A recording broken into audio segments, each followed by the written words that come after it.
আমার ইউটিউব চ্যানেলে সকলকে স্বাগত জানাচ্ছি।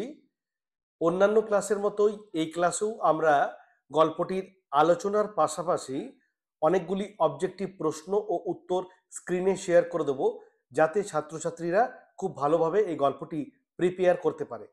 তবে আমি অনুরোধ করব, আগেও যেমন অনুরোধ করেছি অন্যান্য ক্লাসে, যে ছাত্রছাত্রীরা যেন গল্পটা প্রথমে নিজে একবার পড়ে নেয়, তারপর আলোচনা শোনে এবং অবজেক্টিভ প্রশ্ন উত্তর প্রিপেয়ার করে। তাহলে পুরো প্রিপারেশনটা একটা কমপ্লিট ফর্ম নেয়। স্কিপ করে বা শর্টকাটে প্রিপারেশন নেওয়া কিন্তু যায় না। আজকে আমরা আলোচনা করব রবীন্দ্রনাথ ঠাকুরের লেখা মেঘ ও রৌদ্র নামক গল্পটিকে নিয়ে। এই গল্পটি প্রথম প্রকাশিত হয়েছিল সুধীন্দ্রনাথ ঠাকুর সম্পাদিত সাধনা পত্রিকার আশ্বিন ও কার্তিক সংখ্যায়, অর্থাৎ মোট দুটি সংখ্যাতে গল্পটি প্রকাশিত হয়েছিল।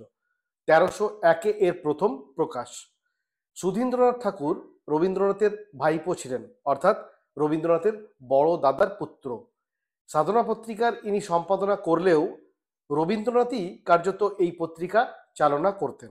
1892 থেকে 96 এই 4 বছর যে সাধনা পত্রিকা চলেছিল, তার মধ্যে প্রথম 3 বছর সম্পাদক ছিলেন সুধীন্দ্রনাথ ঠাকুর এবং শেষ বছর এই পত্রিকা চালানোর ভার রবীন্দ্রনাথ নিজেই নিয়েছিলেন। প্রসঙ্গত আমাদের জানা প্রয়োজন যে রবীন্দ্রনাথ তার সারা জীবনে যতগুলি ছোট গল্প লিখেছেন, তার মধ্যে সবচেয়ে বেশি গল্প প্রকাশিত হয়েছে সাধনা পত্রিকাতে। প্রায় 40টির ওপর ছোট গল্প এই পত্রিকাতে প্রকাশিত হয়েছিল। অনেক সমালোচক এ কারণেই সাধনা পত্রিকাকে বলেন রবি ঠাকুরের কুঠার। এই যে মেঘ ও রৌদ্র নামক গল্প, এখানে দুটি পরিবারের কথা মূলত বলা হয়েছে। একটি পরিবার হলো শশীভূষণের পরিবার এবং একটি পরিবার হলো গিরিবালা ও তার পিতার যে পরিবার, সেই পরিবার। এই দুটি পরিবারকে কেন্দ্র করেই ঘটনা আবর্তিত হয়েছে। এই গল্পে তিলকুচি নামক এক গ্রামের কথা বলা হয়েছে, যেখানে শশীভূষণ ও গিরিবালার পরিবার একে অপরের প্রতিবেশী এবং যে সময়কালের কথা বলা হয়েছে তা ইংরেজ শাসিত সময়কাল, অর্থাৎ ভারত তখন পরাধীন। এই গল্পটিতে আমরা দেখি গিরিবালার সাথে শশীভূষণের যে পরিচয়, সম্পর্ক, এবং এই সম্পর্কের কোনো নাম দেওয়া যায় না। এই শশীভূষণ নামক যে চরিত্রটি, এটা আমরা সময়ের সাথে সাথে ধীরে ধীরে আবিষ্কার করেছি। তার যে চরিত্র গুণ, তার যে ইনার ম্যান, মানে তার ভেতরেও একটা মানুষ রয়েছে, সেই মানুষটাকে আমরা যত সময় গেছে তত আবিষ্কার করেছি। কারণ বিভিন্ন ঘটনায় তার প্রতিক্রিয়া দেখার পর পাঠক হিসাবে সেই চরিত্রটিকে বুঝতে আমাদের সুবিধা হয়েছে। সংক্ষেপে বলা যায়, শশীভূষণ একজন প্রতিবাদী চরিত্র, যে অন্যায় সহ্য করতে পারে না। এই গল্পে বেশ কয়েকটি ঘটনার উল্লেখ রয়েছে, যেখানে আমরা শশীভূষণের প্রতিবাদী ভাবনার পরিচয় পাই। অন্যদিকে MA BL পাশ করা শশীভূষণের সাথে গিরিবালার যখন পরিচয় হয়, তখন গিরিবালার বয়স খুবই অল্প, 8 এই ধরনের। তো একটা বাচ্চা মেয়ের সাথে তার পরিচয় হয়েছে, অথচ সেই মেয়ের মনে অসম্ভব কৌতূহল শশীভূষণ কি পড়ে, কি করে সেই বিষয়ে।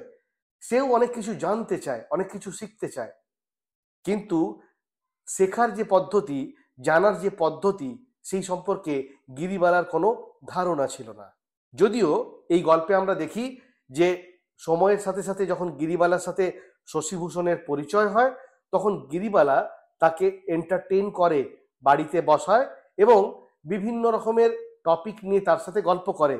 গিরিবালা বুঝুক না বুঝুক, তাকে সবকিছু শোনায়, জানায়। কারণ শশীভূষণের একজন শ্রোতার দরকার ছিল, আর গিরিবালার দরকার ছিল নতুন কিছু জানা। অর্থাৎ আমরা দেখতে পাচ্ছি যে গিরিবালার সাথে যে শশীভূষণের প্রথম সম্পর্ক গড়ে ওঠে, তা লেখাপড়ার হাত ধরে, এবং গিরিবালাই ছিল শশীভূষণের একমাত্র সমাজদার বন্ধু। গিরিবালা তার কাছে বর্ণমালা শিখেছিল, আরও 2-4খানা বই পড়েছিল। তাই আমরা সংক্ষেপে বলতে পারি যে গিরিবালার সাহচর্যের কারণেই শশীভূষণের পল্লীবাস খানিকটা আরামদায়ক হয়েছিল, অন্তত মানসিকভাবে। অন্যদিকে এই গল্পে ব্রিটিশদের যে মনোভাব, তাদের যে আচরণ, বাঙালি জাতির প্রতি তাদের যে প্রতিক্রিয়া ও আচরণ, সেটা রবীন্দ্রনাথ অত্যন্ত সচেতনভাবে এই গল্পে তুলে ধরেছেন এবং পাঠককে দেখিয়েছেন। আমরা এখানে শশীভূষণের জীবনের ৩টি ঘটনার উল্লেখ করব, যার মধ্য দিয়ে রবীন্দ্রনাথের রাজনৈতিক চেতনা যেমন একদিকে বোঝা যাবে, অন্যদিকে তৎকালীন সমাজ ও ব্রিটিশদের মানসিকতাকে জানা যাবে। পাশাপাশি জানা যাবে যে শশীভূষণের চরিত্রটা ঠিক কেমন ছিল। প্রথম ঘটনা বলি, গিরিবালার বাবা হরকুমার যখন জয়েন্ট সাহেবের কুকুরের জন্য ঘি দিতে পারেননি বা দেননি, তখন গিরিবালার বাবার অপমানকে প্রতিশোধ তোলার জন্য, তার প্রতি যে অসভ্য আচরণ, তার প্রতিশোধ নেবার জন্য শশীভূষণ কিন্তু কোর্টে মামলা করেছিল। যদিও পরবর্তীকালে শশীভূষণকে না জানিয়ে হরকুমার বাবু কার্যত ভয়ে সেই মামলা তুলে নিয়েছিল। তাহলে এই প্রথম ঘটনা থেকে জানতে পারলাম শশীভূষণ কিন্তু অপমানের প্রতিবাদ করতে এগিয়ে এসেছিল এবং কোর্টে মামলা পর্যন্ত করেছিল। দ্বিতীয় ঘটনার কথা বলি, শশীভূষণ যখন নদী পথে কলকাতার অভিমুখে যাত্রা করছিল, তখন ঘটেছে দ্বিতীয় ঘটনাটা। কি ঘটেছে তখন? সেখানে আমরা দেখি যে একটি পালতোলা পাট বোঝাই মহাজনী নৌকা সাহেব ম্যানেজারের গুলিতে ফুটো হয়ে যায়, অর্থাৎ সাহেব ম্যানেজার তা গুলি করে ফুটো করে দেন এবং শশীভূষণ সেই নৌকার মাঝিদের জলে পড়ে ঝাঁপিয়ে রক্ষা করে এবং রক্ষা করার পর যখন গ্রামে ফিরে যায় তখন সেই ম্যানেজারের বিরুদ্ধে নালিশ করে। যদিও নালিশ করার কোনো ফল হয়নি, কারণ সেই ম্যানেজার বেকসুর খালাস পেয়েছিল এবং এই কারণে শশীভূষণ আন্তরিকভাবে আঘাত পেয়েছিল, অত্যন্ত দুঃখী হয়েছিল। অন্যায়ের প্রতিবাদ করা সত্ত্বেও সে কিন্তু বিচার পায়নি। পুনরায় যখন শশীভূষণ কলকাতার অভিমুখে যাত্রা করার জন্য যায়, তখন ঘটে তৃতীয় ঘটনা। পুলিশ ম্যাজিস্ট্রেট সাহেবের বোট জেলেদের জালে জড়িয়ে গিয়েছিল এবং এই কারণে জেলেদের জাল কেটে দেওয়া হয়েছিল এবং নিরপরাধ 4 জন জেলেকে তারা শাস্তি দিয়েছিল, জেলে পুরে দিয়েছিল। এখানেও শশীভূষণ প্রতিবাদী ভূমিকা পালন করে এবং পুলিশের বড় কর্তার হিন্দিতে অসম্মানসূচক কথাবার্তা শুনে শশীভূষণ নিজেকে আর কন্ট্রোল করতে পারেনি, আর নিজেকে নিয়ন্ত্রণে রাখতে পারেনি। তখন সে একেবারে বালকের মতো, পাগলের মতো হয়ে গিয়ে তাকে মারতে লেগেছিল, একদম পাগলের মতো ভীষণ মেরেছিল এবং এ কারণেই শশীভূষণের তারপর কারাদণ্ড হয়েছিল, অর্থাৎ শশীভূষণের জেল হয়ে গিয়েছিল।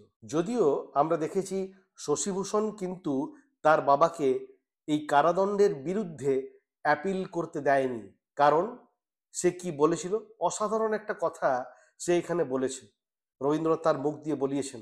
কি বলছে সেখানে? উনি বলছেন, লোহার বেড়ি মিথ্যা কথা বলে না, কিন্তু জেলের বাইরে যে স্বাধীনতা আছে তা প্রতারণা করিয়া মহা বিপদে ফেলে, তাই লোহার বেড়িই ভালো।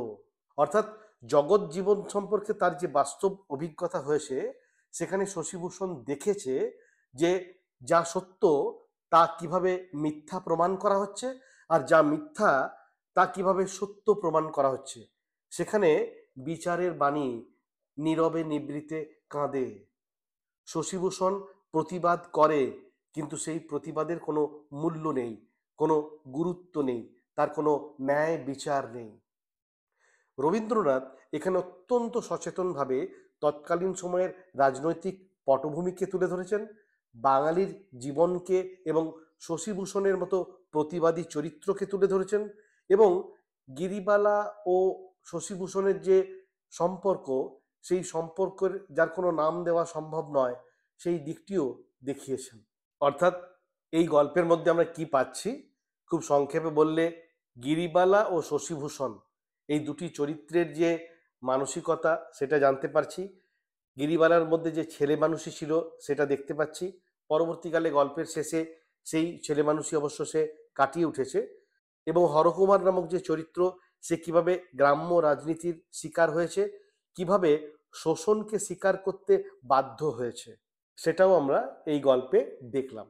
এর পাশাপাশি দেখলাম মেয়েদের অবস্থান কেমন, তৎকালীন শিক্ষা ব্যবস্থা কেমন এবং বাঙালির জীবন প্রণালী কেমন, গ্রাম্য রাজনীতি কেমন, গ্রামের জীবনটা কেমন এবং ব্রিটিশদের এই মানসিকতা, অর্থাৎ কিভাবে অন্যকে শোষণ করে নিজের ফায়দা তুলতে হবে, কি করে নিজের দোষ ঢাকিয়ে অপরকে ভিলেন বানিয়ে দিতে হবে, কি করে ন্যায়ের বিচার না দিয়ে নিজেদের স্বার্থটাকে বজায় রাখতে হবে, এই সমস্ত দিকগুলি কিন্তু এই গল্পের হাত ধরে একজন সচেতন পাঠক অনায়াসে দেখতে পায়। যাই হোক, এই গল্পটিতে মোট 10টি পরিচ্ছেদ রয়েছে, প্রায় 30 পাতার একটি বড় গল্প এটি, যে কারণে আমরা দেখেছি সাধনা পত্রিকার 2টি সংখ্যায়, আশ্বিন ও কার্তিক সংখ্যায় এই গল্পটা প্রকাশিত হয়েছিল। এই গল্পটার হাত ধরে একদিকে যতগুলো কথা বললাম তা যেমন আমরা পেয়েছি, পাশাপাশি রবীন্দ্রনাথের যে বর্ণনা, প্রকৃতির বর্ণনা, গ্রাম্য জীবনের বর্ণনা, পুরো পরিবেশটার বর্ণনা, এই বর্ণনা করার ক্ষমতা রবীন্দ্রনাথের অসাধারণ।